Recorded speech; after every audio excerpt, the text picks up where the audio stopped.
Selamat pagi Bapak, Ibu, saudara-saudara, dan juga anak-anakku. Betapa bersukacita saya pada saat ini saya kembali bisa bertemu dengan Bapak, Ibu, Saudara dengan keadaan yang pastinya baik dan lebih baik dari minggu kemarin. Dan saya percaya Bapak, Ibu, Saudara sudah siap untuk bersama-sama memuji dan menyembah Tuhan.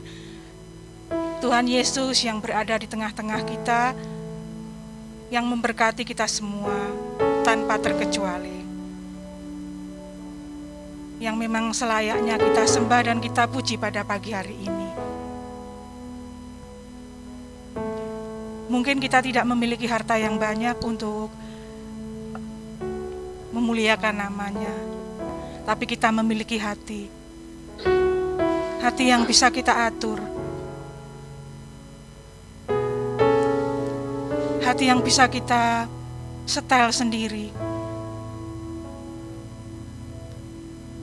hati yang kita mau bawa kemana, pikiran yang mau kita bawa kemana, hati dan pikiran yang akan kita gunakan untuk apa. Segala sesuatunya memang Tuhan Yesus yang sudah memberikan. Keselamatan, hidup, kehidupan itu adalah anugerah. Tapi kewajiban bagi kita menjaga semuanya itu. Anugerah yang Tuhan sudah berikan kepada kita jaga baik-baik.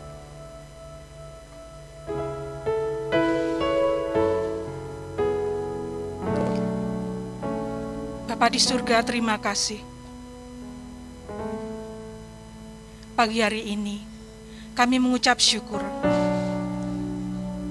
untuk kesempatan yang luar biasa yang Tuhan sudah berikan bagi kami untuk kami nikmati pada pagi hari ini. Terima kasih. Biarlah seluruh apa yang ada pada saat ini di dalam diri kami masing-masing kami gunakan untuk memperhatikan firman-Mu, untuk memperhatikan setiap apa yang kami pujikan. Biarlah mulut kami menyembah-Mu, hati dan pikiran kami juga. Terima kasih Bapa di surga, terima kasih.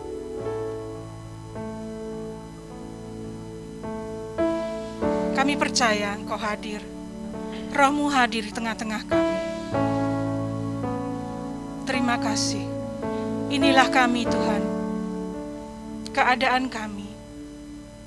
Kami ada saat ini karena anugerah-Mu. Anugerah-Mu yang luar biasa bagi kami.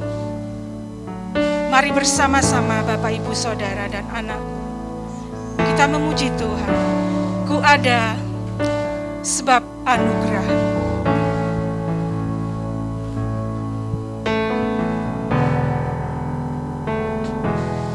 Ku ada sebab anugerah-Mu. Ku ada karena kasih-Mu, Tuhan Yesus. Ku berterima kasih buat kasih rahmat-Mu. Ku ada sebab anugerah-Mu. Ku ada sebab anugerah-Mu. Ku ada karena kasih-Mu, Tuhan Yesus. Ku berterima kasih buat kasih rahmat-Mu. Terima kasih Yesus. Terima kasih Yesus.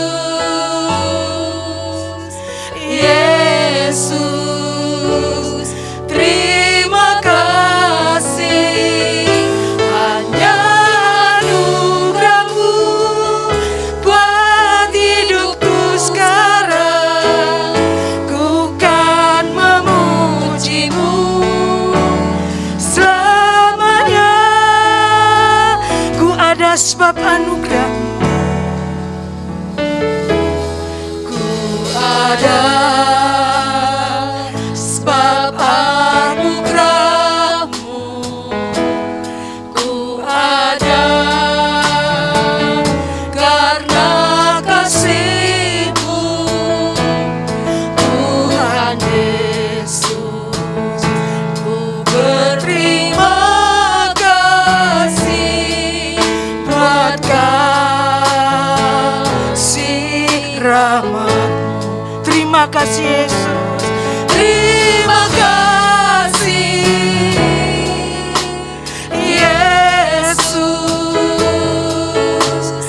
Yesus, terima kasih. Hanya anugerah-Mu buat hidupku sekarang.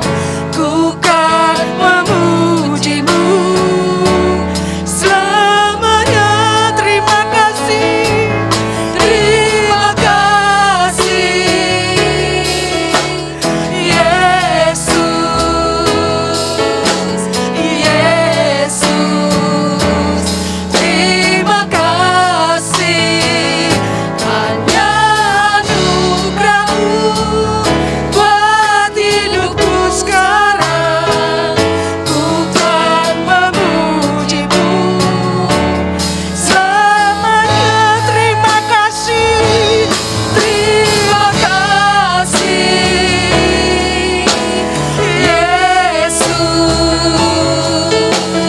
Yesus, Yesus, terima kasih.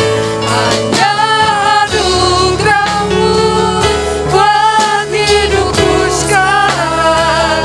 Ku kan memuji-Mu selamanya.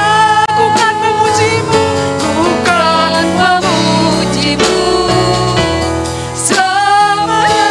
Ku kan memuji-Mu, ku kan memuji-Mu selamanya.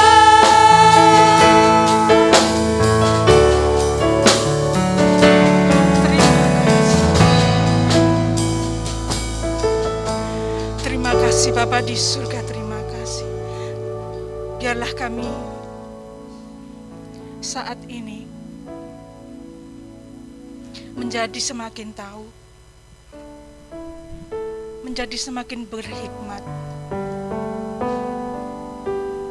karena Engkau yang memberikan hikmat itu kepada kami untuk kami nikmati. Terima kasih Bapa di surga, terima kasih.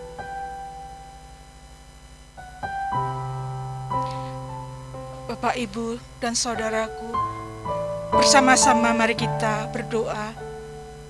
Doa Bapa kami. Bapa kami yang di surga, dikuduskanlah nama-Mu, datanglah kerajaan-Mu, jadilah kehendak-Mu di bumi seperti di surga. Berikanlah kami pada hari ini makanan kami yang secukupnya, dan ampunilah kami akan kesalahan kami, seperti kami juga mengampuni orang yang bersalah kepada kami. Dan janganlah bawa kami ke dalam pencobaan, tapi lepaskan kami dari yang jahat, karena Engkau-lah yang punya kerajaan dan kuasa dan kemuliaan sampai selama-lamanya. Amin. Saya percaya bahwa saat ini Bapak Ibu Saudara semakin siap untuk menyembah Tuhan. Saya kehilangan kata-kata jika memikirkan segala sesuatu yang sudah Tuhan Yesus lakukan di dalam kehidupan saya. Marilah kita bersama-sama terus menyembah Tuhan. Saya undang Bapak Ibu Saudara untuk bangkit berdiri. Ini adalah minggu pertama. Kita akan nanti memasuki perjamuan kudus. Jadi sejak awal kita persiapkan segala sesuatunya, hati kita, pikiran kita, untuk bersama-sama nanti menerima perjamuan kudus. Salibnya begitu berharga bagi kita. Itu adalah bukti kasih yang terbesar, bukti kasih yang luar biasa terbesar menurut saya bagi kita semua. Mari kita bersama-sama memuji Tuhan, salib-Mu yang berharga dengan segenap hati. Salib-Mu yang berharga, bukti kasih-Mu yang terbesar, tiada pernah Kau ingat kesalahanku. Hidupku telah ditebus, hidupku telah Kau tebus dengan darah Yesus yang kudus. Hanya bagi-Mu Tuhan kemuliaan. ku bawa hatiku, Ku bawa hatiku menyembah-Mu Tuhan. Engkau yang terindah, Kau yang termulia. Ku angkat wajahku memandang-Mu Tuhan, karena Kaulah yang terindah di hidupku. salib-Mu yang berharga, Salib-Mu yang berharga, bukti kasih-Nya yang terindah. bukti kasih-Mu yang terbesar, tiada pernah Kau ingat kesalahanku. Hidupku telah Kau tebus Tuhan, haleluya. Hidupku telah Kau tebus Dengan darah-Mu yang kudus, dengan darah Yesus yang kudus. Hanya bagi-Mu Tuhan kemuliaan. ku bawa hatiku, Ku bawa hatiku menyembah-Mu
kasih Yesus. Terima kasih Tuhan.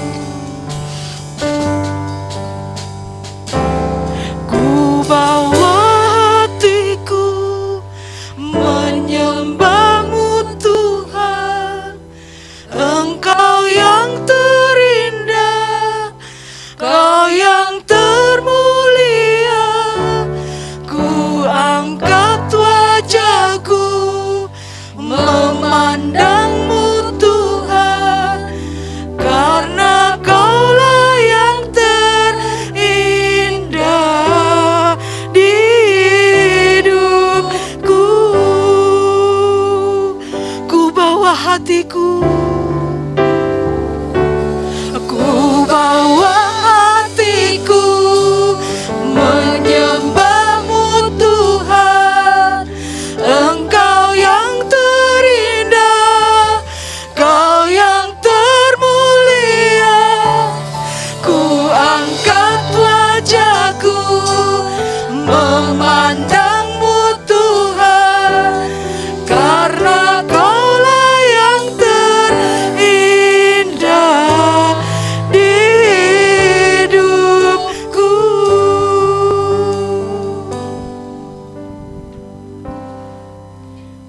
Terima kasih Bapa di surga.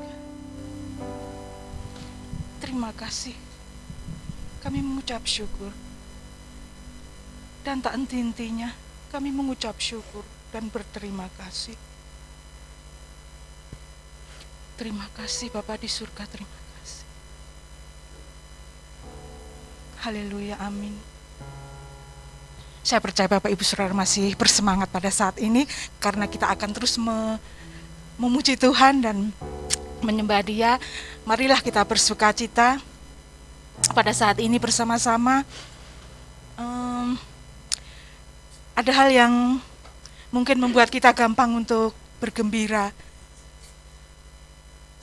Saat-saat mungkin mendapat rezeki ya yang banyak, tapi ada saat juga kita bersedih karena hal-hal yang memang membuat kita bisa bersedih, tapi Tuhan berkata bahwa kita harus bersukacita. Sukacita itu ada di dalam Tuhan Yesus. Apakah itu mudah untuk kita praktekkan? Kadang kalau saya agak susah juga, karena moodnya berubah-ubah. Memang kadang-kala ada rasa sedih menyelinap, kadang ada juga rasa bergembira juga hadir. Tapi sekali lagi kita juga tidak perlu untuk terbawa-bawa dengan emosi yang tidak stabil, yang seringkali tidak stabil, dan itu menghilangkan sukacita di dalam hati kita. Mari kita bersukacita bersama, bersorak-sorai bagi nama Tuhan.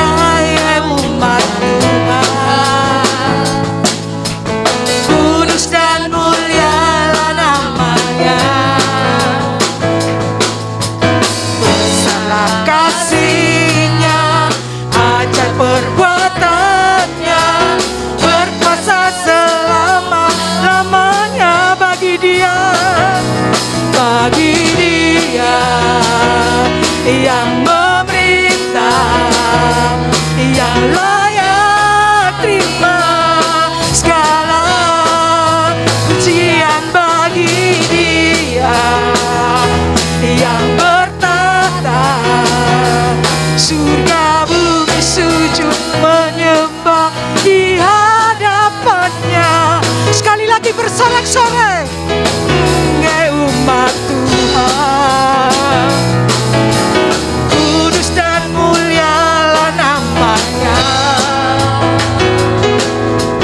Besarlah kasih-Nya, ajaib perbuatan-Nya, berkuasa selama-lamanya. Bagi Dia yang memerintah, yang layak terima segala pujian bagi Dia.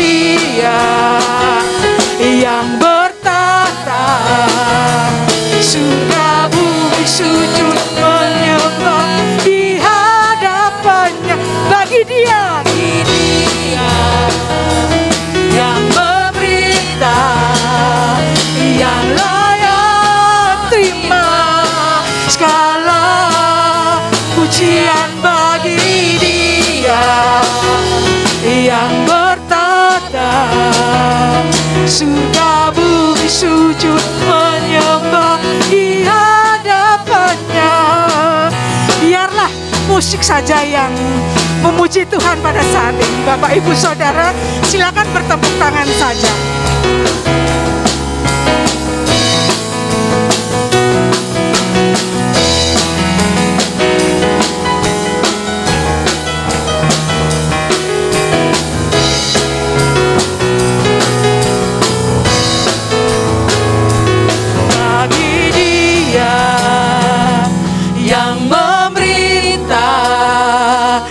Yang layak terima segala pujian bagi Dia yang bertata surga bumi sujud menyembah di hadapannya. Bagi Dia yang memerintah, yang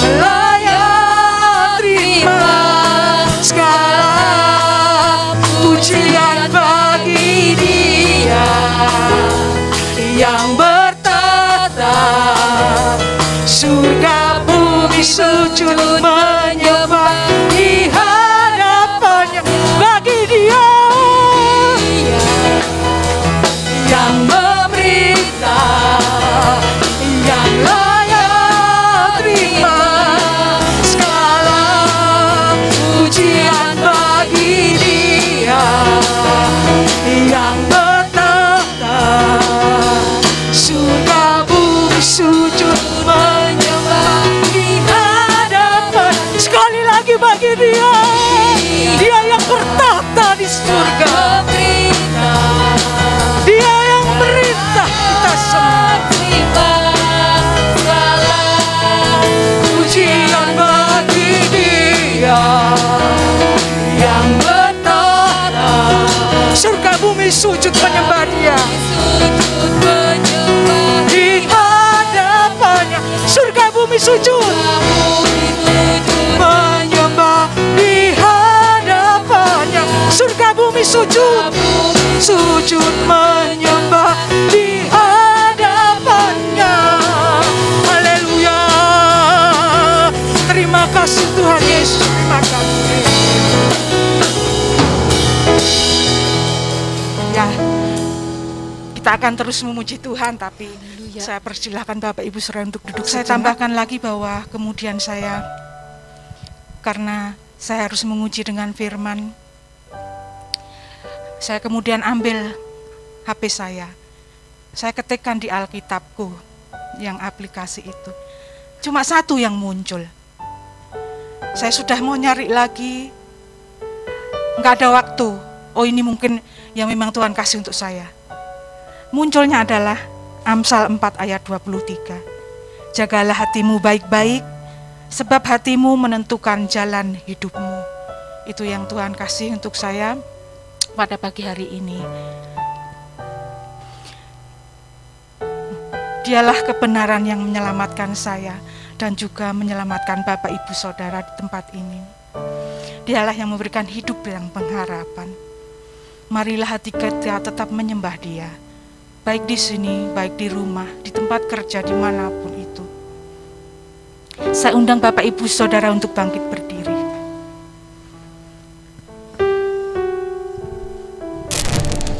Dunia tak bisa menjauhkan kita dari kasih Tuhan.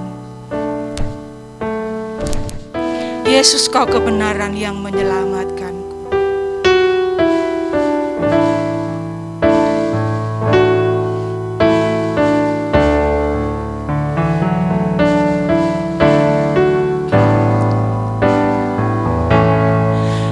Yesus, Kau kebenaran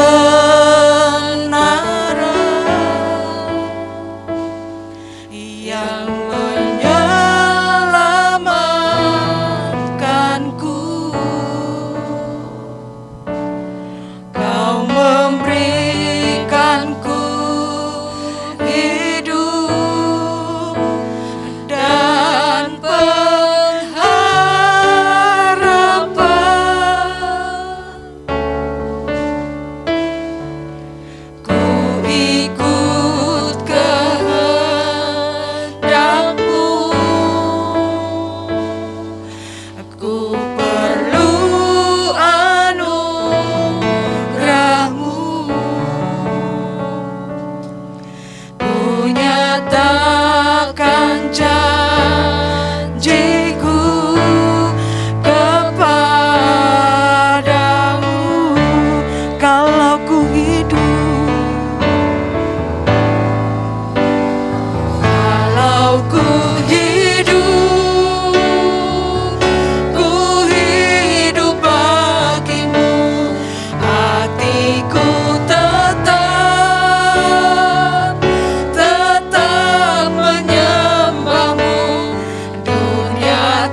Yesus Kau kebenaran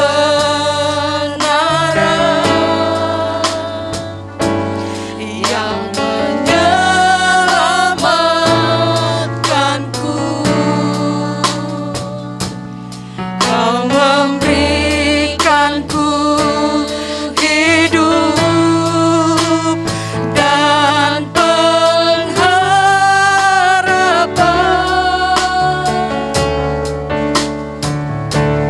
Ku ikut kehendak-Mu.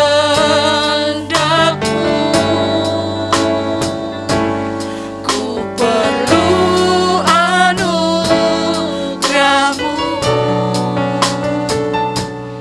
Ku nyatakan janji-Mu kepadaku.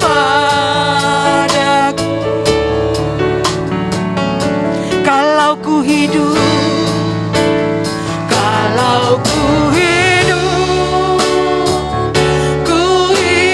bagimu, hatiku tetap menyembah-Mu. Dunia tak bisa menjauhkanku dari kasih-Mu. Selama ku hidup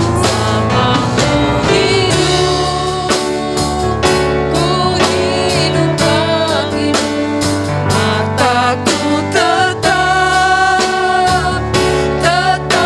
memandang-Mu. Dunia tak bisa menjauhkanku dari kasih-Mu. Sekali lagi, Yesus Kau kebenaran. Yesus Kau kebenaran yang menyelamatkanku. Kau memberikan hidup dan pengharapan bagi kami. Hidup dan pengharapan. Inilah pernyataan kami, Tuhan, kami mau ikut dengar. Ikut kehendak-Mu. Perlu anugerah-Mu. Ku nyatakan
bisa menjauhkanku. Dunia tak bisa menjauhkanku dari kasih-Mu. Dunia tak bisa. Dunia tak bisa menjauhkanku dari kasih-Mu.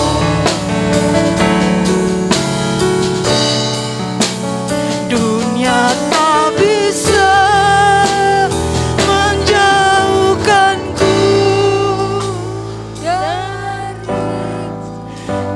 dari kasih-Mu.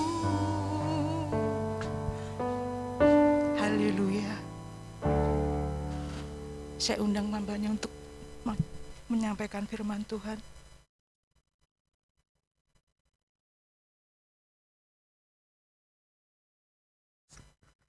Mari kita berdoa. Terima kasih Tuhan untuk hari ini kami bisa kembali beribadah. Dan kami akan merenungkan firman-Mu. Mohon supaya Engkau menuntun kami, supaya kami bisa sepenuhnya mendengar dengan baik dan tercerna dengan baik. Urapi kami semua dengan kuasa Roh-Mu, dan biarlah Tuhan kiranya menghalau segala hal yang bisa menggoda kami. Sembari kami juga menjaga diri kami agar kami tetap fokus untuk mendengarkan firman Tuhan. Terima kasih ya Bapa, dalam nama Tuhan Yesus kami berdoa. Amin. Salam Bapak Ibu, selamat siang. Mari kita mendengar firman Tuhan. Kita akan membuka Alkitab dari Lukas pasal yang ke-13. Lukas pasal 13 ayat 10 sampai dengan 17.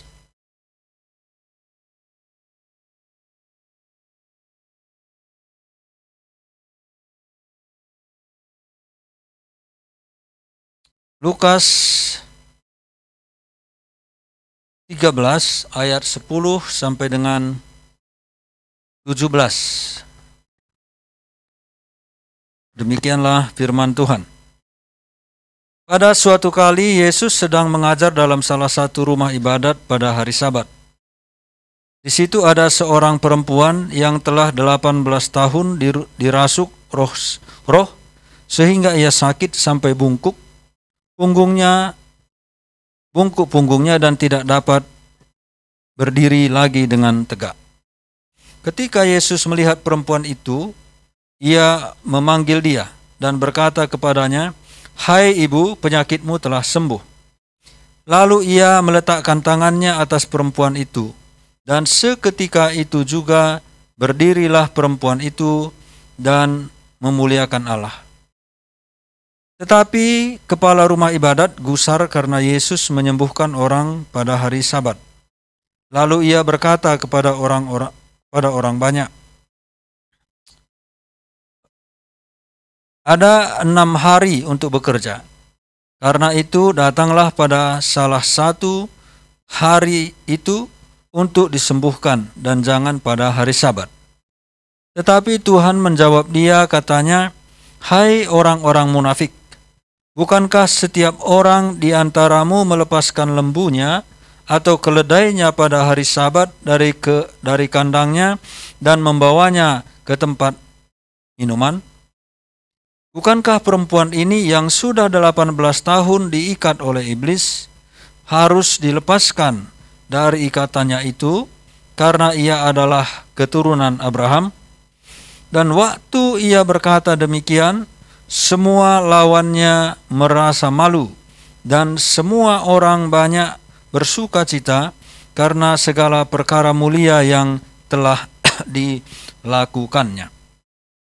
Bapak Ibu yang dikasihi oleh Tuhan Yesus Kristus, di dalam Alkitab begitu banyak kita lihat tindakan-tindakan yang dilakukan oleh Tuhan Yesus untuk menolong orang dalam berbagai macam persoalan yang dihadapi oleh orang-orang yang dia temui atau orang-orang yang datang kepadanya. Dan cara Tuhan Yesus menolong itu pun berbeda-beda. Ada kalanya Tuhan Yesus yang mendatangi orang, ada kalanya orang lain yang datang kepada Tuhan Yesus, ada juga kalanya bahwa hanya dengan cara jarak jauh orang-orang bisa disembuhkan oleh Tuhan Yesus. Nah, banyak cara yang dilakukan oleh Tuhan untuk menolong orang-orang. Nah, kadang kita lihat dia berinisiatif. Ya, begitu cepat dia berinisiatif untuk menolong orang. Contohnya ketika ada seorang janda yang sedang mengarak anaknya yang mau dimakamkan ya di luar kota Nain. Melihat peristiwa itu, Tuhan Yesus datang menghampiri ibu itu. Dia mengatakan, "Hai ibu, jangan menangis." Lalu dia dekati jenazah anaknya dan anak itu disuruh oleh Tuhan Yesus bangkit dan anak itu pun bangkit lalu bisa kembali bercakap-cakap. Dia berinisiatif. Tetapi ada seorang perempuan yang datang kepada Tuhan Yesus yang sudah 12 tahun pendarahan. Maka perempuan itulah yang menyentuh jubah Tuhan Yesus, jumbai jubahnya. Dan perempuan itu sembuh oleh karena imannya. Tuhan Yesus seperti tidak melakukan apapun. Tetapi perempuan itu yang bertindak, namun dampaknya luar biasa. Perempuan itu kemudian sembuh. Nah, jadi banyak sekali cerita-cerita yang kita lihat di dalam Alkitab. Dan bahkan yang sangat spektakuler yang sering kita dengar. Bagaimana Lazarus yang sakit sudah diberitahu kepada Tuhan Yesus. Tuhan Yesus menunggu lagi 2 hari. Sampai kemudian Lazarus meninggal. 4 hari Lazarus meninggal. Baru Tuhan Yesus datang. Lalu dia membangkitkan Lazarus. Jadi banyak ragam, banyak cara yang dilakukan oleh Tuhan Yesus Kristus untuk menolong orang-orang yang sedang dalam kesulitan hidup, di dalam pergumulan hidup. Nah, bagian yang kita baca tadi adalah seorang perempuan dikatakan di situ bahwa perempuan itu datang di rumah ibadat, bukan bait Allah, karena bait Allah itu hanya ada di Yerusalem. Rumah ibadat itu, sinagog itu ada di kampung-kampung. Nah, jadi ibu ini datang pada waktu itu Tuhan Yesus sedang mengajar. Ternyata ibu ini adalah seorang perempuan yang dirasuki oleh iblis yang membuat dia menjadi sakit. Jadi perempuan ini dirasuki oleh iblis, dia tidak kesurupan. Tetapi justru tanda-tanda fisik yang kelihatan. Tanda fisiknya dikatakan bahwa sudah 18 tahun dirasuk roh sehingga ia sakit sampai bungkuk punggungnya dan tidak dapat berdiri lagi dengan tegak. Sudah 18 tahun. Ini adalah penderitaan yang panjang. 18 tahun. Ya, nenek saya itu seingat saya sampai dia meninggal itu bungkuk badannya. Jadi dia gendong saya waktu kecil. Ya, jadi bungkuk beginilah. Ya, dia nggak bisa tegak. Nggak bisa tegak sama sekali. Jadi ya pasti agak sulit dan banyak orang bungkuk di kampung saya. Ya adalah beberapa, khususnya yang sudah jompo-jompo itu. Nah, bisa dibayangkan bagaimana sulitnya ibu ini beraktivitas. Beberapa waktu yang lalu kami ke Jakarta bersama dengan istri, lalu dari jauh saya melihat ibu dengan mantunya, anak perempuannya berjalan. Tapi karena pakai masker saya tidak kenali. Jadi dia berjalan itu sudah begini. Lalu bapak saya bilang, bapak tengah, ya adiknya bapak saya, bapak udah ya, kenal nggak itu? Saya bilang nggak, siapa? Oh, itu bibi kamu, katanya adik bapak saya persis. Oh, saya kaget melihatnya. Karena dia jalan sudah begini. Ya dulu biasa dia tegak. Bungkuknya bukan begini, bungkuknya udah miring. Ya, jadi bungkuk begini kan beda. Nah, saudara-saudara, saya akhirnya terpikir, betapa susahnya lah seperti ini. Betapa susahnya dia seperti itu. Bayangkan ini seorang ibu, di mana badannya sudah bungkuk, dia harus mengurus rumah tangganya. Bagaimana dia mencuci pakaian? Bagaimana dia memasak? Bagaimana dia mengambil air? Bagaimana dia mengurus urusan-urusan lain yang berhubungan dengan rumah tangganya. Ini pastilah tidak mudah. Pastilah ibu ini mengalami kesulitan walaupun dalam perjalanan waktu barangkali dia sudah mampu menyesuaikan diri. Tetapi kendala-kendala yang dia hadapi dari keadaan fisiknya yang sudah tidak lurus lagi seperti biasanya, ini akan sangat mengganggu aktivitasnya. Belum lagi kalau ada orang-orang yang usil. Kadang-kadang kita ini kan orang cacat kita ejek. Emang dia mau cacat? Ya kan sering kita begitu. Orang cacat kita ejek-ejek juga. Ya kita bully lagi. Kita rendahkan, kita hina. Padahal itu bukan keinginannya. Itu adalah sesuatu yang terjadi. Apalagi cacat bawaan, cacat lahir. Tidak pantas kita mengejek orang yang seperti itu. Memang dia mau seperti itu? Ya tentu dia tidak mau seperti itu. Kita harusnya berbelas kasihan. Kita harusnya mengulurkan tangan, memberikan pertolongan. Bukan justru kita mengejek-ejek. Nah lihat, Tuhan Yesus dalam kondisi itu. Maka Tuhan Yesus mengatakan, maka firman Tuhan mengatakan, kalau kita melihat di ayat yang ke-12. Ketika Yesus melihat perempuan itu, ia memanggil dia dan berkata kepadanya, "Hai ibu, penyakitmu telah sembuh." Tuhan Yesus langsung menyapa ibu itu. Dia bahkan dikatakan tadi di situ memanggil ibu itu. Memanggil ibu itu dan mengatakan, "Hai ibu, penyakitmu telah sembuh." Tuhan Yesus lagi mengajar, tidak sopan ya. Tentu tidak sopan kalau ibu itu datang lari ke depan, "Tuhan tolong sembuhkan saya." Itu sangat tidak sopan. Apalagi dia seorang perempuan, apalagi ini dalam rumah ibadat. Tidak sebebas bagi kita di sini. Karena orang-orang Yahudi itu sangat menjaga keadaan di dalam rumah ibadat itu sendiri. Tetapi Tuhan Yesus memanggil perempuan itu di tengah-tengah dia sedang menyampaikan firman Tuhan. Dia peduli kepada ibu itu, dia panggil ibu itu. Dan langsung dia katakan, "Sakitmu, hai ibu, penyakitmu telah sembuh." Nah, tapi kita perhatikan tadi di ayat yang ke-11 dikatakan bahwa ibu ini kerasukan, dirasuk roh.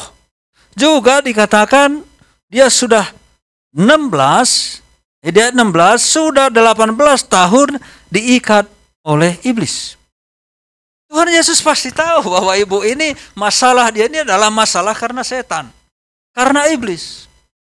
Tetapi Tuhan Yesus kan tidak nuduh-nuduh dulu, tidak marah-marah dulu. Kenapa kamu kemasukan setan? Siapa yang membuat ini? Apakah kamu pernah ke dukun? Apakah nenek moyangmu pernah memberikan persembahan-persembahan kepada berhala? Apakah nenek moyangmu dulu seorang dukun? Kan enggak.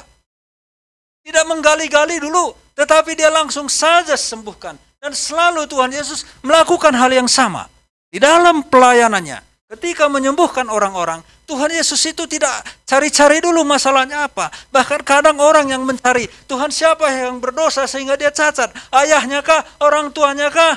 Atau dia sendiri kah? Tuhan Yesus bilang, "Gak usah kamu pikirkan soal siapa." Karena bagi Tuhan Yesus yang penting, orang ini ditolong. Bukan gali-gali dulu. Karena ada kecenderungan. Bahkan hamba-hamba Tuhan sekarang pun, kalau orang bermasalah, maka digali-gali dulu. Bagaimana dengan nenek moyangmu? Bagaimana dengan kakekmu? Pernahkah kamu ke dukun? Pernahkah kamu melakukan ini? Pernahkah kamu melakukan itu? Tuhan Yesus tidak bersikap seperti itu.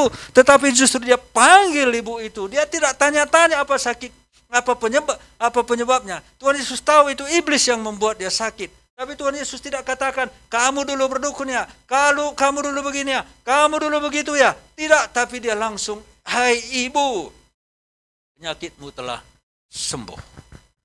Nah, saudara-saudara yang dikasihi oleh Tuhan Yesus Kristus, saya kira kita harus selalu menjadikan Tuhan Yesus itu menjadi teladan kita. Bagaimana dia mencoba merangkul orang-orang yang sedang susah. Bagaimana dia peduli dengan orang-orang yang bermasalah. Maka kita melihat dampaknya yang luar biasa. Nah saudara-saudara, kalau kita melihat kemudian di ayat yang ke-13, lalu ia meletakkan tangannya atas perempuan itu, dan seketika itu juga tangan atas perempuan itu, dan seketika itu juga berdirilah perempuan itu dan memuliakan Allah. Seketika itu juga berdirilah perempuan itu dan memuliakan Allah. Seterusnya Tuhan Yesus juga tidak pernah ungkit-ungkit soal setan. Tidak pernah ungkit-ungkit soal iblis, tidak. Nah, saudara-saudara, apa risiko yang bisa ditanggung oleh Tuhan Yesus? Tuhan Yesus sangat sadar bahwa bagi orang-orang Yahudi melakukan sesuatu di hari Sabat itu pantang. Tidak boleh. Nah, pada zaman itu ada sekitar 39 hukum Sabat. Dan ada salah satu dari hukum itu adalah dilarang menolong orang, dilarang menolong dan menyembuhkan orang sakit. Bisa Bapak Ibu lihat peraturan yang kaku itu? Di hari Sabat dilarang untuk menolong dan menyembuhkan orang sakit. Itu salah satu. Itu maka kita lihat ketika Tuhan Yesus menyembuhkan orang pada hari Sabat selalu diprotes. Kenapa dilakukan pada hari Sabat? Kenapa dilakukan pada hari Sabat? Pilihlah hari lain, jangan pada hari itu. Nah, saudara-saudara, bukankah hukum kasih itu melampaui hukum yang lain? Itu yang diajarkan oleh Tuhan Yesus. Dia simpulkan, kesimpulan dari hukum Taurat adalah kasihilah Tuhan Allahmu dan kasihilah sesamamu manusia. Disitulah terdapat seluruh hukum Taurat, dikatakan oleh Tuhan Yesus Kristus. Jadi Tuhan Yesus itu lebih melihat orang yang perlu ditolong daripada hukum-hukum yang mengikat bangsa itu. Kita pun kadang bertanya-tanya juga. Pas mau ke gereja ada orang kecelakaan di jalan. Waduh, mau terlambat nih, tolong nggak? Tolong nggak? Nah, saudara-saudara, gimana reaksi kita pada waktu itu? Atau kita mau berangkat ke gereja, tiba-tiba ada keluar orang tetangga kita sakit. Ya, tetangga kita sakit. Pak, tolong Pak, Bapak kan punya mobil nih, tolong ini, kami butuh ini mendesak sekali, takut ini sakit. Waduh, enggak, jangan-jangan kami mau ke gereja. Ya, kira-kira reaksi kita bagaimana? Yang mana kita pilih ini? Nah, ini menjadi pertimbangan kita masing-masing. Nah, saudara-saudara, kita kadang diperhadapkan dengan situasi seperti itu. Nah, Tuhan menempatkan bahwa hukum kasih itu melebihi hukum-hukum lain. Memang ada tertulis kuduskanlah hari Sabat, tetapi hari Sabat itu kan untuk orang, supaya manusia itu bisa tenang. Kalau menyembuhkan, membuat orang lebih baik di hari Sabat, apa salahnya untuk menolong orang?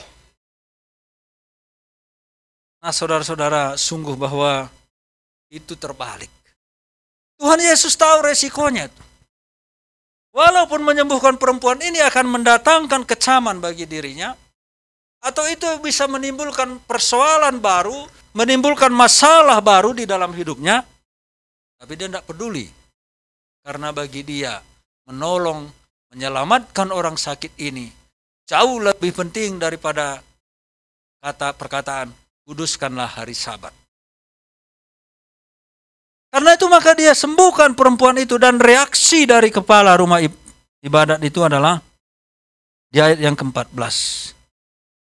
Lalu ia berkata, tetapi kepala rumah ibadat gusar karena Yesus menyembuhkan orang pada hari Sabat. Lalu ia berkata kepada orang banyak, ada 6 hari untuk bekerja, karena itu datanglah pada salah satu hari itu untuk disembuhkan, dan jangan pada hari Sabat. Itu adalah reaksinya. Dan kalau kita melihat di ayat yang ke-17, di sana ada pendukung dan yang tidak suka. Karena di sana dijelaskan bahwa ada dan waktu ia berkata demikian, semua lawannya merasa malu. Berarti itu yang tidak suka. Dan semua orang banyak bersuka cita karena segala perkara mulia yang telah dilakukannya. Nah, itu jadi reaksi. Ketika dia menyampaikan firman Tuhan, semua adem-adem saja. Ketika dia berkhotbah menyampaikan firman, semua tenang-tenang saja. Tetapi begitu terjadi kesembuhan oleh karena perbuatannya itu, maka ada reaksi atas aksi itu. Dan reaksinya adalah mereka tidak suka. Yang jelas di sini pertama mulai tidak suka berbicara itu adalah kepala rumah ibadat. Dia tidak senang. Nah, tetapi tadi saya sudah katakan, Tuhan Yesus pasti tahu resiko apa yang akan dia hadapi kalau dia menolong perempuan ini. Tetapi Tuhan Yesus lebih memilih menanggung resiko itu supaya perempuan ini bisa sembuh dari penyakitnya. Dia lebih memilih menanggung resiko tidak disukai orang. Yang penting dia melakukan kebenaran untuk menolong perempuan yang sedang lagi susah ini. Saudara-saudara, itulah Tuhan. Tuhan yang betul-betul peduli kepada kita. Tuhan yang sungguh-sungguh empati terhadap persoalan-persoalan hidup manusia. Tadi pertama saya sudah menyampaikan, dia tidak gali-gali dulu persoalan ini. Dia tidak tanya-tanya dulu kenapa kamu dirasuki setan. Tidak. Karena dia memang mau menolong. Karena dia memang mau memulihkan. Tujuannya bukan untuk menggali-gali kesalahan. Tetapi tujuannya adalah untuk menyelesaikan masalah orang yang sedang bermasalah. Kalau setelah itu dinasihati nanti bolehlah. Karena Tuhan Yesus juga pernah setelah menolong seorang perempuan, dia katakan, jangan berbuat dosa lagi. Artinya apa? Tuhan Yesus memang tidak setuju dengan kelakuan orang-orang yang jahat itu. Tetapi Tuhan Yesus lebih melihat jiwanya daripada kejahatannya. Lebih melihat manusianya, kemanusiaannya daripada keberdosaannya. Yang penting ditolong dulu. Dia berdosa itu urusan yang bisa diurus di kemudian nanti. Tetapi masalah kesehatan fisik dari perempuan ini sungguh itu jauh lebih penting. Karena kita tahu bahwa tadi saya sudah gambarkan perempuan ini pasti hidupnya tidak mudah. Karena dia harus mengurus urusan rumah tangganya dengan kondisi fisik yang tidak lagi normal. Maka banyak hal yang akan membuat dia menjadi terbatas. Walaupun dalam perjalanan waktu barangkali dia bisa menyesuaikan diri dengan kondisinya yang ada. Tetapi tetap geraknya itu akan sangat terbatas dibandingkan dengan pada waktu dia belum bungkuk. Nah, tapi saudara-saudara, Tuhan Yesus lebih melihat perempuan ini sebagai orang yang harus ditolong daripada orang yang harus dihakimi. Dan untuk menolong itu, Tuhan Yesus rela menanggung resiko. Dia tahu betul resiko apa yang bisa dia hadapi. Tetapi dia tetap rela menanggung resiko itu demi dapat menolong. Nah, itulah yang Tuhan Yesus lakukan juga datang ke dunia ini, bukan? Dia tahu apa yang akan terjadi terhadap dirinya karena dia mau menyelamatkan manusia yang berdosa.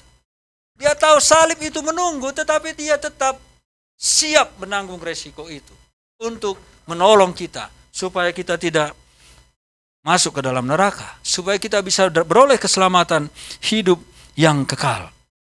Nah, saudara yang dikasihi oleh Tuhan Yesus Kristus, coba kita perhatikan apa kata Tuhan Yesus terhadap orang ini yang mengatakan, pilihlah hari lain, jangan pada hari Sabat. Ayat yang ke-15. Tetapi Tuhan menjawab dia, katanya, hai orang-orang munafik. Kenapa disebut orang munafik? Hai orang-orang munafik. Di mana letak kemunafikannya mereka ini? Di mana letak kemunafikannya?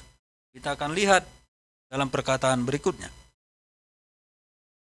Bukankah setiap orang di antaramu melepaskan lembunya atau keledainya pada hari Sabat? Jadi orang-orang ini tidak setuju Tuhan Yesus menyembuhkan seorang perempuan yang bungkuk 18 tahun karena pengaruh kuasa kegelapan, pengaruh iblis. Padahal dia tidak rela kalau keledainya mati. Nah, sekarang coba logika berpikirnya bagaimana ini? Kenapa lebih menyayangi keledai daripada manusia? Ini kan munafik. Keledai saja mereka pertaruhkan. Di hari Sabat mereka tetap membawa keledai mereka ke sumur untuk diberi minum atau ke tempat minumnya. Nah, kenapa orang tidak boleh ditolong pada hari Sabat? Ini kan munafik. Namanya itu munafik. Oh, dia tetap juga urus keledainya. Nah, kenapa orang yang sakit ini nggak diurus? Nggak boleh.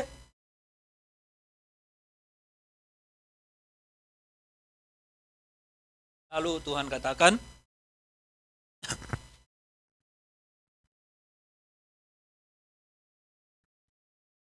bukankah perempuan ini yang sudah 18 tahun diikat oleh iblis harus dilepaskan dari ikatannya itu karena ia adalah keturunan Abraham? Bangsa Israel itu sangat bangga kalau dia disebut keturunan Abraham. Sangat bangga. Nah, kalau begitu mereka sangat bangga bahwa mereka berdarah keturunan Abraham. Kenapa tidak boleh menyelamatkan perempuan ini? Kenapa sapi keledai yang gak ada hubungannya dengan Abraham ditolong? Dia kan munafik namanya.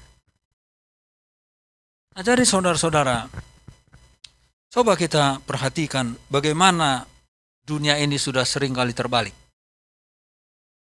Sudah sering sekali terbalik atas nama agama lah, atas nama gereja juga bisa. Sudah terbalik cara berpikirnya. Kadang sudah lebih berharga atau dianggap nyawa manusia itu tidak berharga lagi. Ya bisa saja karena perbedaan gereja, perbedaan partai, ya perbedaan agama, ya macam-macam kan sudah terbalik. Dunia ini sudah sering sekali memiliki pandangan yang terbalik. Nah, tapi Tuhan mau meluruskan itu semua.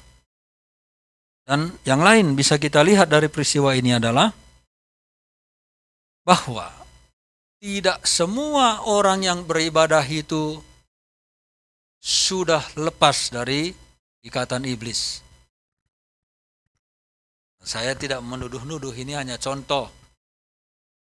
Masih ingat kita dulu waktu gereja kita dulu yang masih di Muhammad Toha, ada seorang dari Medan mau masuk ke dalam gereja kan nggak bisa kan?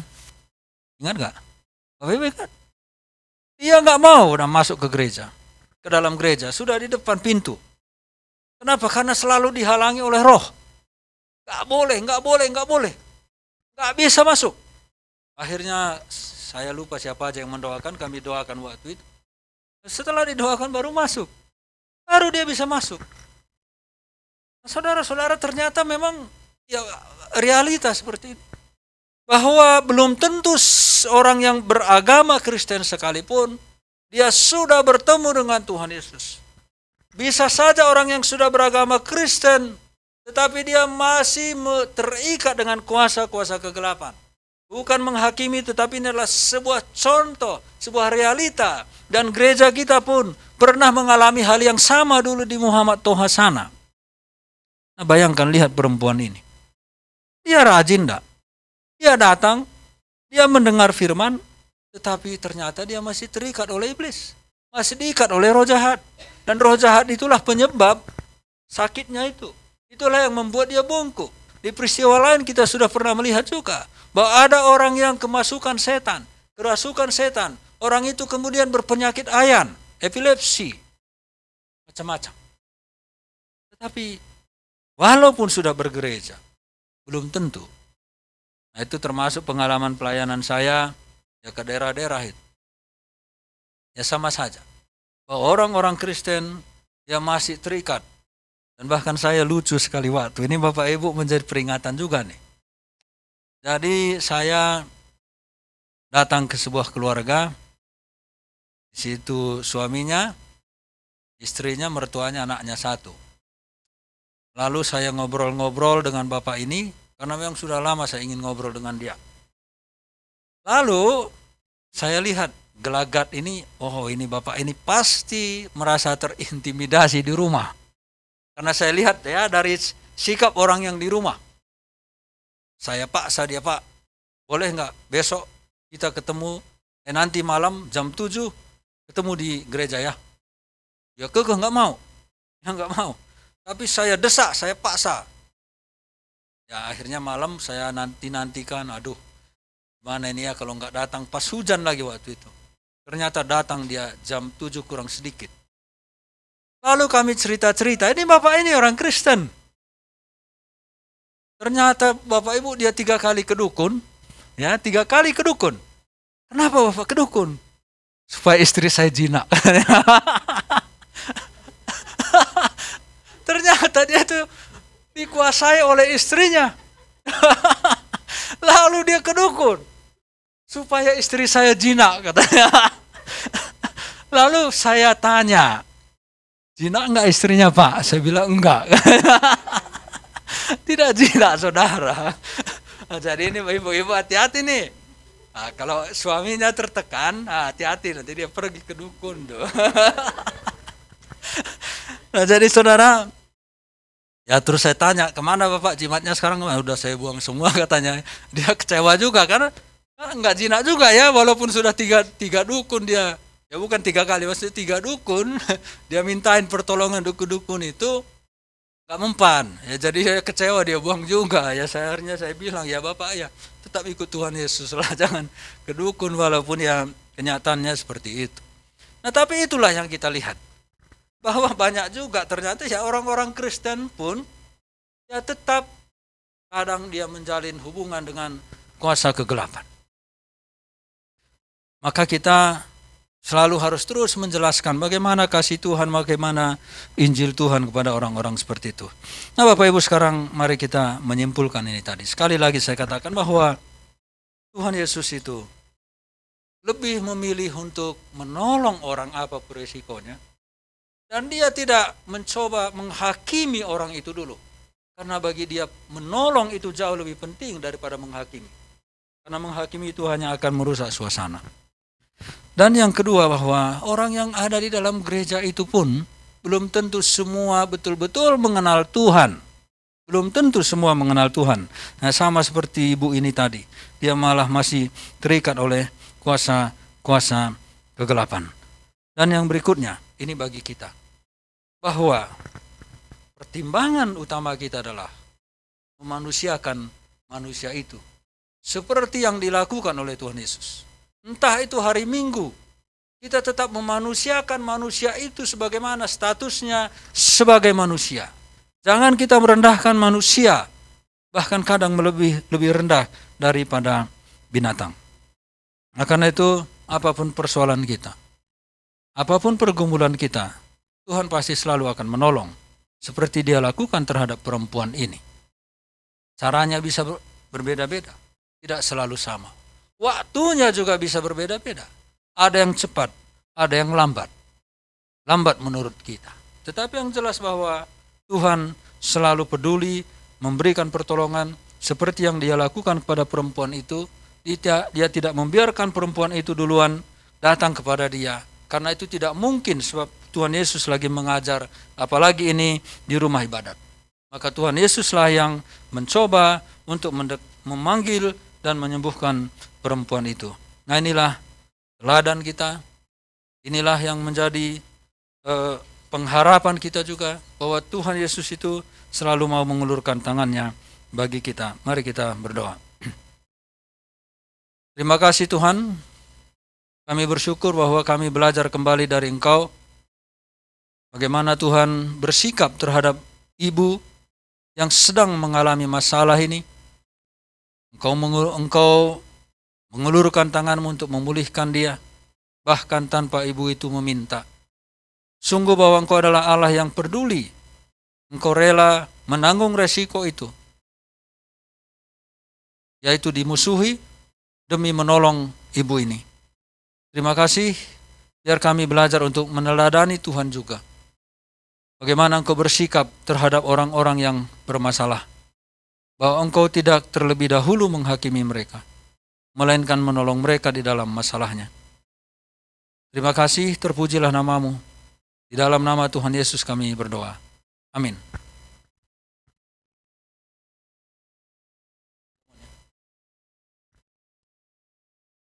Ibu, mari kita akan melakukan perjamuan kudus. Persiapkan hati kita.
salib-Mu yang berharga.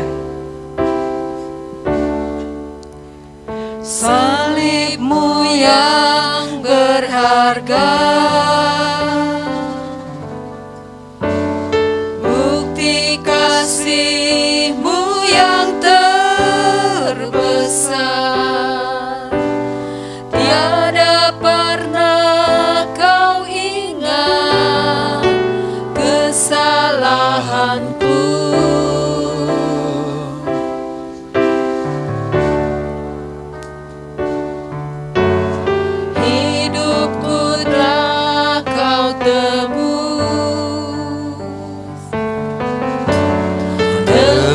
Darah Yesus yang kudus, hanya bagi-Mu Tuhan kemuliaan.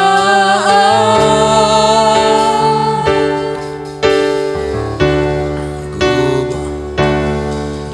bawa hatiku menyembah-Mu Tuhan, Engkau yang termulia, Kau yang termulia.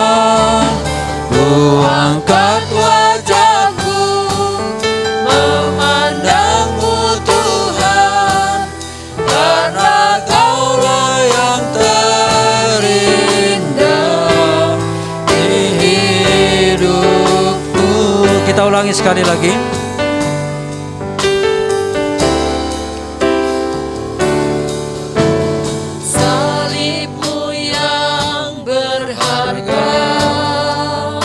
Saya undang Bapak Ibu bangkit berdiri. Bukti kasih-Mu yang terbesar, tiada pernah Kau ingat kesalahanku.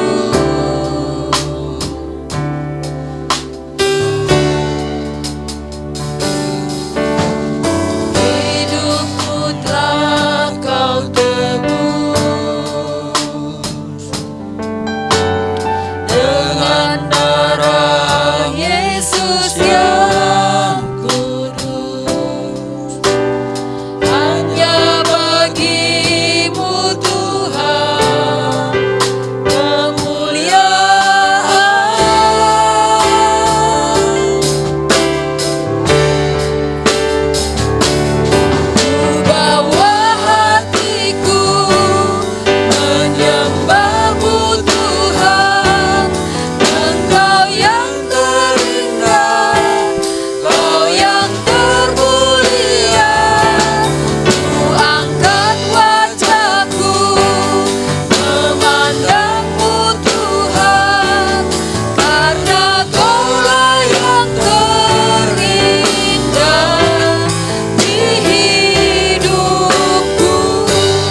Tidak ada yang lebih indah lagi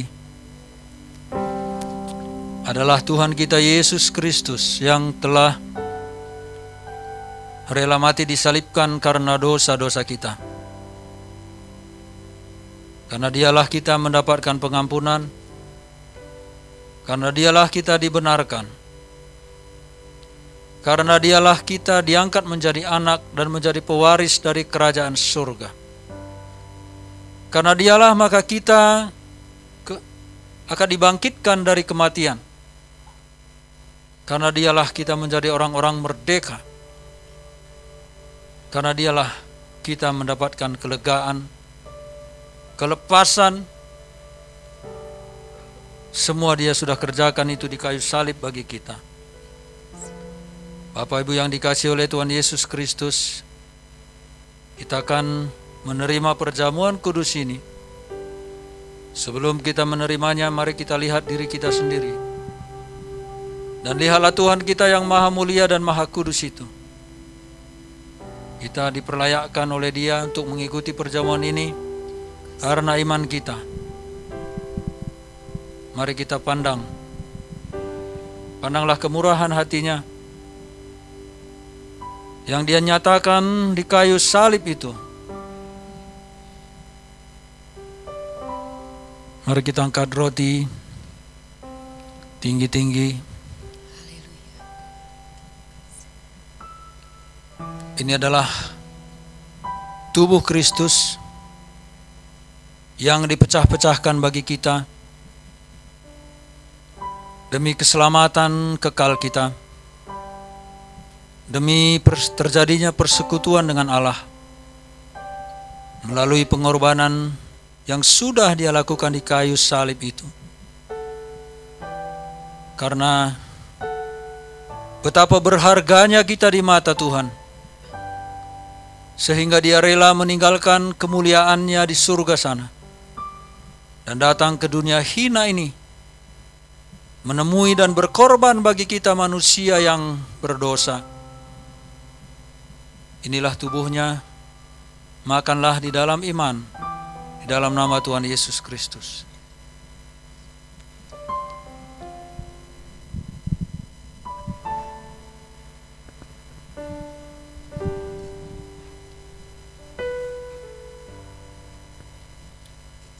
Mari kita mengangkat anggur yang ada di tangan kita. Ini adalah darah dari Kristus yang ditumpahkan bagi pembasuhan atas diri kita yang berdosa, supaya segala dosa kita dihapuskan oleh Dia. Bahkan dosa yang belum kita lakukan pun sudah Dia tanggung dengan mencurahkan darahnya di kayu salib di Golgota itu. Mari kita minum dan mengingat apa yang sudah Dia lakukan bagi kita di kayu salib itu. Di dalam nama Tuhan Yesus Kristus.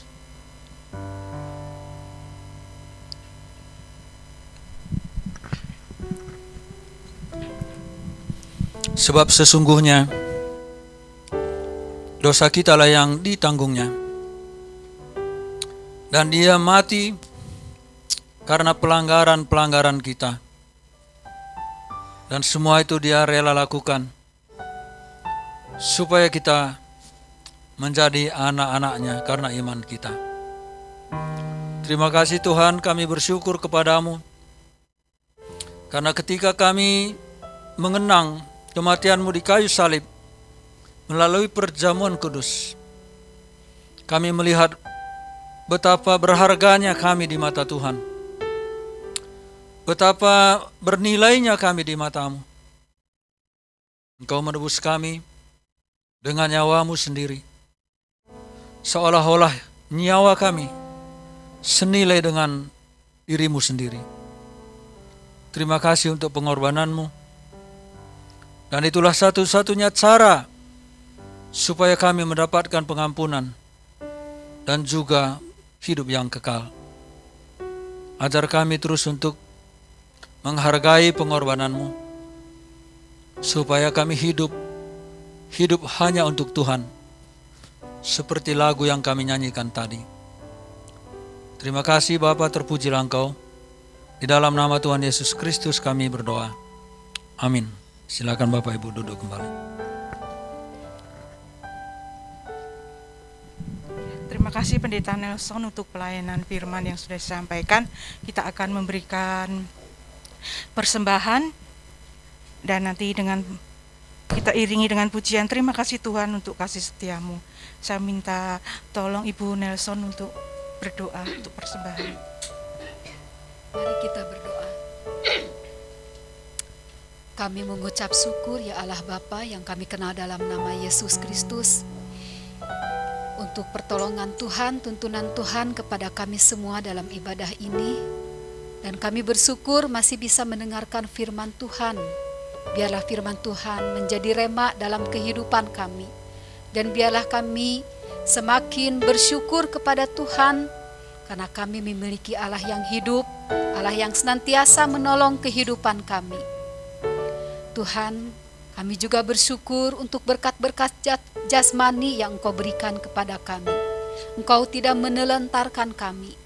Dan kami bersyukur masih bisa memberikan apa yang dapat kami berikan sebagai persembahan, ucapan syukur kami kepada Engkau. Terimalah persembahan kami ya Tuhan, untuk memperlebar kerajaan-Mu dan untuk pelayanan-pelayanan para hamba Tuhan yang senantiasa setia melayani Engkau. Terpujilah Engkau Allah kami, di dalam nama Tuhan Yesus kami berdoa dan mengucap syukur. Amin. Ya, selamat memberi, Tuhan Yesus memberkati.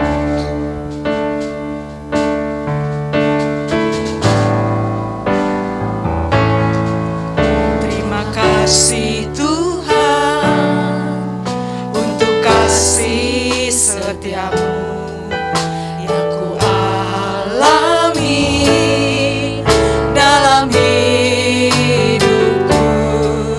Terima kasih Yesus untuk kebaikan-Mu sepanjang hidupku. Terima kasih Yesusku.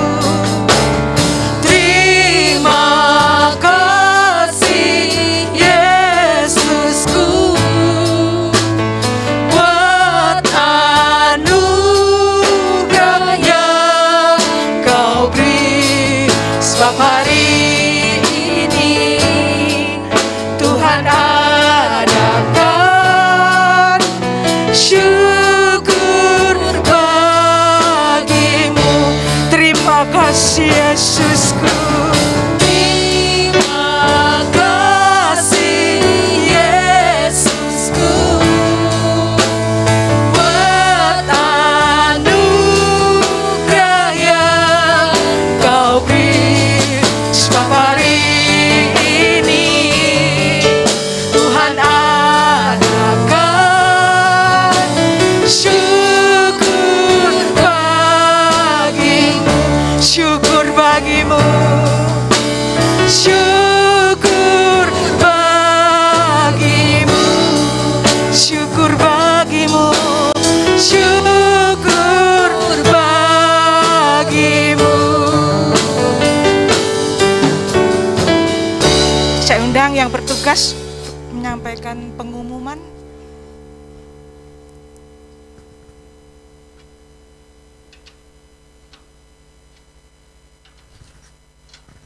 Ya, terima kasih Pak Pendeta Nelson atas firman Tuhannya, bagaimana dipaparkan bahwa Yesus Kristus sangat mengasihi kita. Ya. Dia tahu bagaimana keadaan seseorang itu dan dia menjamahnya. Saya kira juga kuasa yang sama tetap kita rasakan saat ini. Ya, perlindungan Tuhan ada dalam hidup kita. Bagaimana Tuhan menolong kita dalam setiap pandemi saat ini juga Tuhan menolong kita. Ya, bagaimanapun, bagaimana Tuhan juga ambil bagian untuk menolong kita juga. Ya, terima kasih Pak Pendeta Nelson. Kita akan mendengarkan warta jemaat persembahan kita ya tanggal minggu yang lalu itu sebesar 291.000. Nah, Tuhan memberkati ya, ulang tahun pernikahan ya 14 Februari ya, Pak Milo Simangunsong dan Ibu Susan. Kita doakan. Dan juga ulang tahun Pak Ibu Pur ya 13 Februari. Ini juga pelayanan untuk minggu depan tanggal 13 Februari. Ini bisa dibaca ya Saudara Indri, Ibu Misya dan juga Saudara Samuel Siombing. Ada semua ya. Ya, tetap kita juga terus mendengarkan atau kita juga dukung dalam doa itu Bapak Yopi di Radio Cepi setiap hari Minggu jam 9 pagi. Ini pokok doa itu bangsa dan negara Kota Bandung ya ini dan juga ya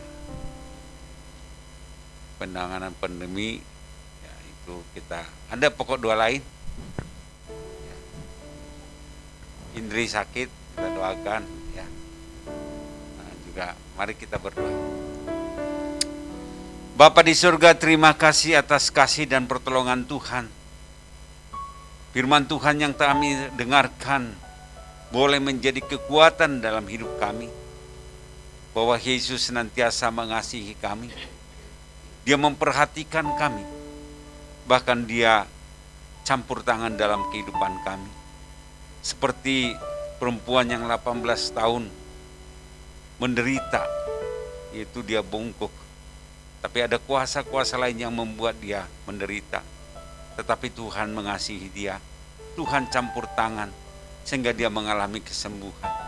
Kami juga Tuhan, pada saat kami mempunyai sakit penyakit, biarlah Tuhan juga yang menjamah kami Tuhan. Yang mengasihi kami juga. Berkati hamba-Mu yang menyampaikan firman Tuhan pada pagi hari ini. Biarlah Tuhan juga memberkati dia, memberikan umur panjang, kesehatan yang daripada Tuhan. Dan juga memberkati keluarga, istri dan juga anak-anak. Biarlah Tuhan juga yang memberkati keluarga ini Tuhan. Kami juga berdoa pada saat ini untuk bangsa dan negara kami. Biarlah Tuhan juga yang memimpin dari presiden sampai bawahannya Tuhan. Sehingga biarlah Tuhan juga yang hadir di dalam kehidupan mereka. Kami rindu supaya juga mereka boleh terbuka hati mereka untuk menerima Tuhan dalam hidup mereka. Bahkan Tuhan berikan kebijaksanaan kepada mereka untuk memimpin negara ini Tuhan. Anak-anak Tuhan yang duduk dalam pemerintahan, biarlah Tuhan juga yang menolong mereka, memberkati mereka. Sehingga mereka juga boleh menjadi berkat Tuhan, dimanapun mereka berada Tuhan. Kami juga rindu Tuhan untuk penanganan pandemi pada saat ini. Di mana boleh situasi yang sangat saat ini menggemparkan bagaimana Omikron berkembang cukup dahsyat Tuhan. Kami berdoa Tuhan, biarlah Tuhan juga yang melindungi negara ini Tuhan, sehingga bisa terbebas dari masalah COVID ini Tuhan. Kami juga berdoa untuk setiap bencana yang terjadi. Biarlah Tuhan juga turut campur Tuhan, melalui bencana ini banyak jiwa-jiwa yang datang kepadamu Tuhan. Mengingat kembali bahwa Tuhan yang berkuasa untuk meredahkannya Tuhan. Kami menyerahkan bangsa dan negara kami ini di dalam nama Tuhan Yesus Kristus. Kami juga berdoa untuk hamba-hamba Tuhan yang pelayanan di pedalaman di kota Tuhan. Biarlah Tuhan juga memberikan kekuatan kepada mereka, memberkati keluarga mereka, memberkati anak-anak mereka, bahkan memberkati setiap firman yang mereka taburkan, sehingga sungguh-sungguh boleh jemaat-Mu yang mendengarkan diberi kekuatan dan juga pertolongan Tuhan. Terima kasih Tuhan.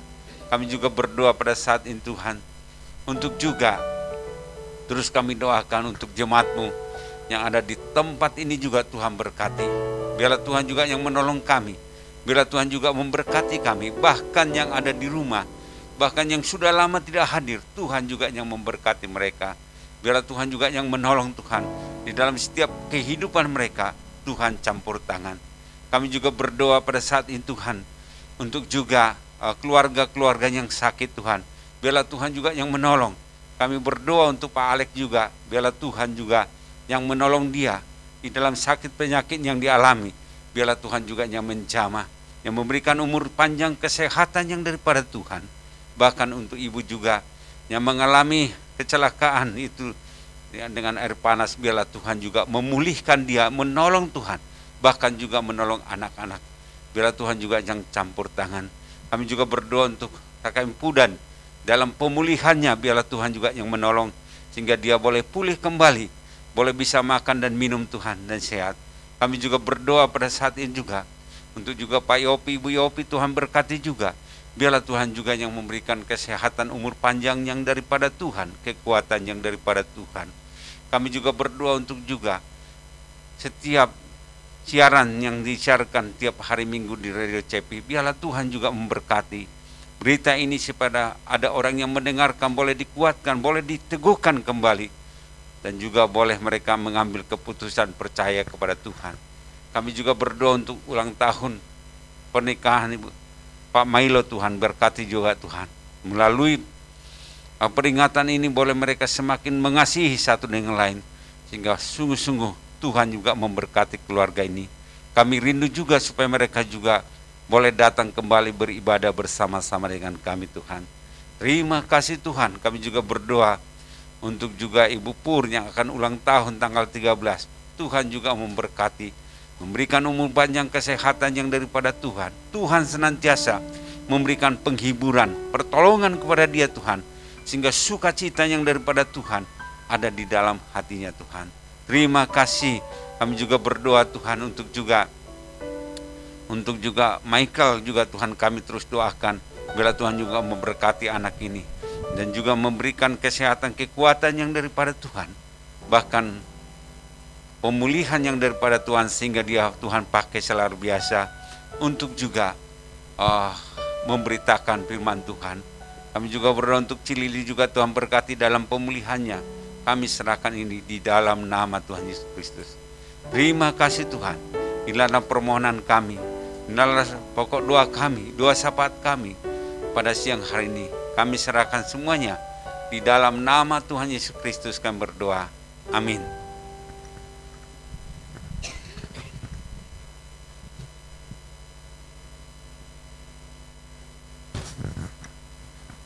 Saya undang jemaat bangkit berdiri. Kita akan mengakukan pengakuan iman rasuli. Mari kita katakan bersama-sama.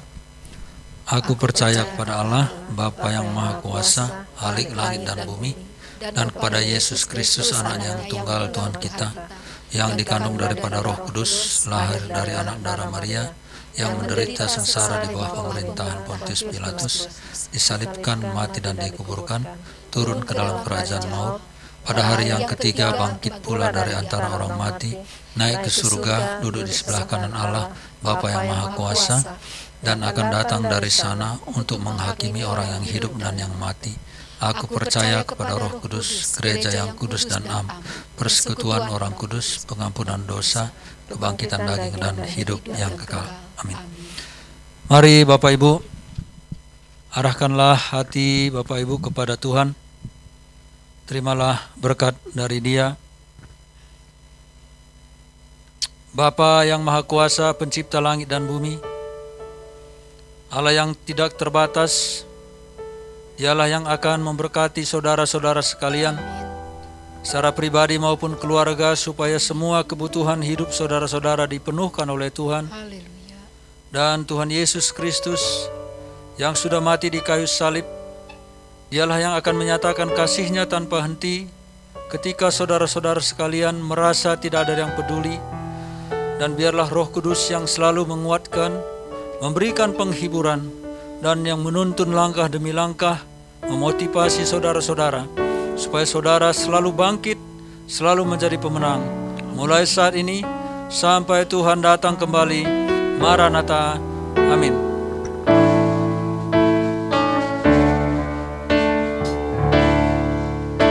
Terima kasih Yesus.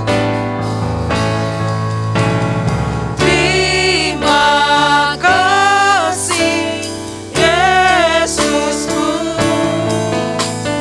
buat anugerah yang Kau beri. Sebab hari ini Tuhan adakan syukur bagimu. Terima kasih Yesusku.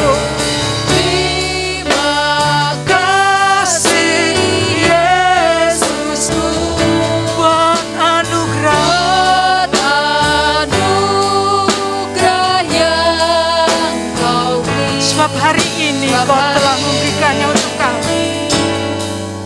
Tuhan adakan syukur Bagimu sebab hari ini sebab hari ini Tuhan adakan syukur bagimu sebab hari ini sebab hari ini Tuhan adakan syukur bagimu, syukur bagimu, syukur bagimu, syukur bagimu.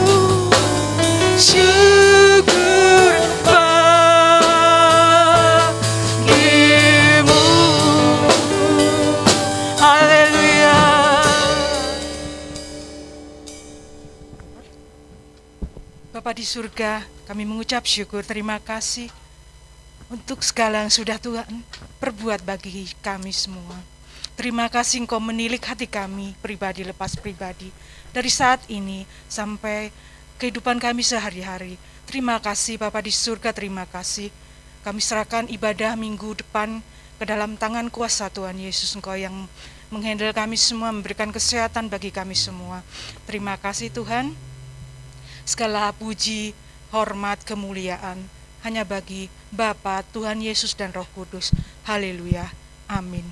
Selamat hari Minggu, Tuhan Yesus memberkati Bapak Ibu.